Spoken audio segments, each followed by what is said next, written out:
Hello students, मेरा नाम है doctor Abhishek Sharma and today we are going to discuss workbook for semester 3 students. इसमें सबसे पहला सवाल है, list 5 examples each of general and specific etiquettes expected from health care professional in clinical settings, provide explanations for why each etiquette is important for maintaining professionalism and patient trust. Okay, सबसे पहला आता है इसमें जो general etiquettes है, उसमें सबसे पहला आता है आपका रिस्पेक्ट फॉर पेशेंट प्राइवेसी। आपको पेशेंट की प्राइवेसी को रिस्पेक्ट करना है। पेशेंट ने जो भी आपको इंफॉर्मेशन दी है, जो पेशेंट ने आपको डेटा दिया है, वो डेटा आपको किसी और के साथ, वो इंफॉर्मेशन आपको किसी और के साथ साझा नहीं करना है। दूसरा आता है प्रोफेशनल अपीयरेंस। आपको जो भी इंफॉर्मेशन जो भी आप पास ऑन करते हो अपने से पेशेंट को, वो आपको बिल्कुल प्रोफेशनल वे में आपको करना है। मैंने आपको पहले बताया था, ऐसा नहीं है कि आप सीधे ये कि हाँ जी सर आपके साथ ये हो गया, नहीं, आपको पेशेंट के साथ बिल्कुल प्रोफेशनल बिहेव करना है। ठीक है, पेशेंट के साथ कोई पर्सनल रिलेशन नहीं रखना है।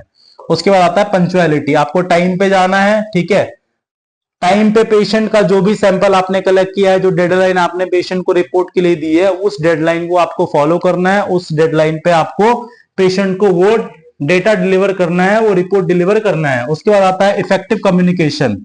ठीक है, इफेक्टिव कम्युनिकेशन क्या होता है? पेशेंट के साथ आपको इफेक्टिवली बात करनी है, पेशेंट को आपको सारी चीजें सही से अच्छी तरीके से समझानी है। उसके बाद आता है एम्पैथी एंड कंपैशन। एम्पैथी का मतलब होता है कि आपको पेशेंट के साथ एम्पैथाइज रखना है। ठीक है, पेशेंट को आपको किसी भी तरीके का, ठीक है, कोई भी ऐसी इंफॉर्मेशन नहीं देनी है जिससे पेशेंट पैनिक हो जाए।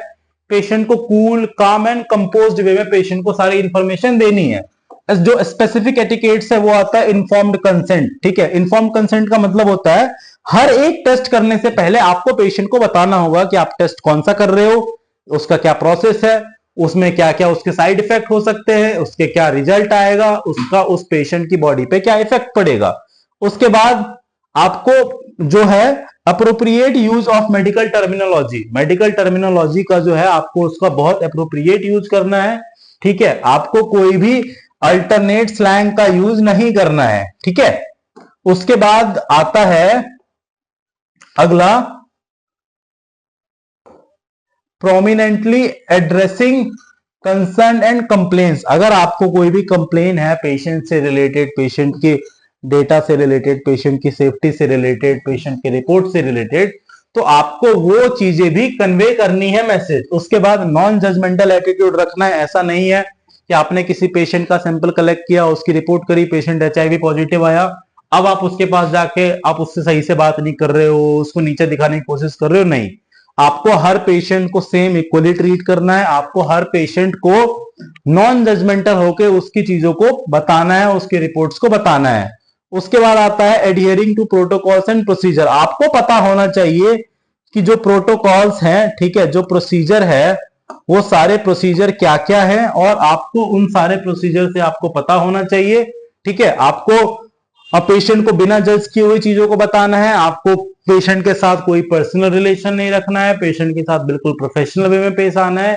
ये सारे एटिकेट्स हैं जो आपको फॉलो करना है। यहां पे आपका क्वेश्चन नंबर 1 कंप्लीट होता है। थैंक यू सो मच, मिलते हैं अगली वीडियो में।